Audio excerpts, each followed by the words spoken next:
భారత్తో అమెరికా వాణిజ్య ఒప్పందం పైన చర్చలు మళ్ళీ మొదలయ్యాయి. అమెరికా దిగొచ్చిందని చెప్పొచ్చు. సోమవారమే భారత్కు చేరుకున్నటువంటి అమెరికా ప్రభుత్వ ప్రతినిధులు ద్వైపాక్షిక వాణిజ్య ఒప్పందం బీటీఏ పైన మంగళవారం చర్చలు ప్రారంభించారు.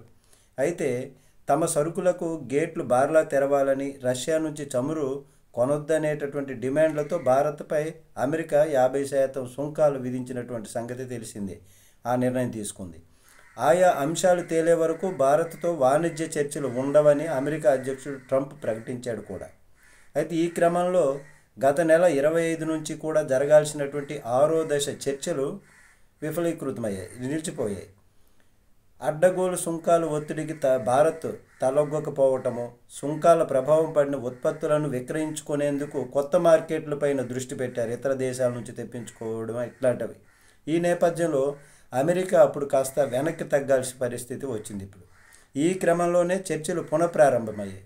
అమెరికా తరపున ఆ దేశ రక్షణ మధ్య ఆసియా సహాయక వాణిజ్య ప్రతినిధి బ్రెండన్ లించ్ ఆధ్వర్యంలోని బృందము, భారత్ తరపున వాణిజ్య ప్రత్యేక కార్యదర్శి రాకేష్ అగర్వాల్ నేతృత్వంలోని బృందం చర్చలు జరుపుతున్నారు.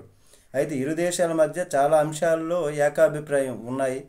అమెరికాకు చెందినటువంటి వ్యవసాయ, డైరీ ఉత్పత్తులకు భారత్ గేట్లు తెరవాలన్నటువంటి డిమాండ్ పైనే పీఠముడి నెలకొని ఉంది. అయితే అమెరికా మొక్కజొన్న, ఇతర ఉత్పత్తులు, పాల పదార్థాలన్నీ దాదాపుగా జన్యు మార్పిడి ఉత్పత్తులు కావడం, తక్కువ ధరకు వచ్చే ఉత్పత్తులతో మన దేశ వ్యవసాయ, పాడి పరిశ్రమ పైన తీవ్ర ప్రభావం పడే ప్రమాదం ఉండటంతో భారత్ వాటి దిగుమతులకు అంగీకరించడం లేదు.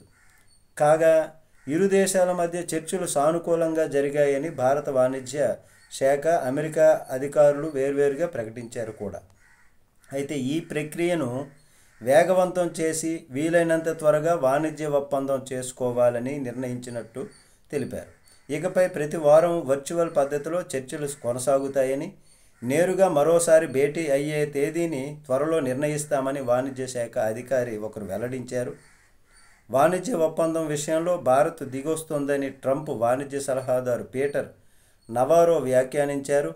అమెరికాపై అన్ని పెద్ద దేశాల కన్నా ఎక్కువ టారిఫ్లు విధించే భారత్ ఇప్పుడు దిగివస్తోంది. భారత్ వేసే సుంకాలు చాలా తక్కువ, అవే వాణిజ్యానికి ప్రధాన అడ్డంకులు. ఇలా అధిక సుంకాలు వేసే ఇతర దేశాలతో ఎలా వ్యవహరించామో భారత్తోనూ అలాగే వ్యవహరించాల్సి ఉంది అని పేర్కొన్నారు. అయితే ఈ చర్చలు సఫలీకృతం అవుతాయి అనేటటువంటి విధంగా పక్కాగా చెప్తున్నటువంటిది. చూద్దాం.